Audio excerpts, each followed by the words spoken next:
Guys প্রথমে ভিডিওটা দেখি তারপর পাবলিকের করা ফানি কমেন্ট গুলো পড়ি। আচ্ছা ঠিক আছে। তুই আরে বলিয়ে না, আমি এতবার করে বলতেছি, ও আমার কাছে বলতেছে আপু আমাকে কিছু খাওয়ান। আমি বললাম যে আমি খাওয়াতে পারবো না, আমার 10 টাকা, তুমি 10 টাকা নাও। ও ফকির বুঝছেন, ও ভিক্ষা করে। আমি বললাম তুমি 10 টাকা নাও, কিন্তু ও নিচ্ছে না। আমি বুঝলাম না ও কেন টাকা নিচ্ছে না। সিয়াম প্লাস মেরিন সাবমেরিন হিজাব দিয়ে কি হবে, ঢলাঢলি তো চলছে। জান্নাতি হুর। ভিডিওতে হেডলাইট গুলা ইচ্ছা করে দেখাতে হবে, নাট বোল্ট সব লুজ করে লাগাইছে লড়ে শুধু। পড়ার টেবিলটা অনেক বড়। কপালে কোনো ভূমিকম্প হয়েছিল নাকি?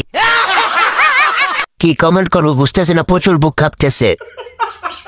এত বড় খাঁটির দুধের দোকান আপনার কাছে, ওইগুলা দেখানোর কি আছে? এত বড় সাহাবাস,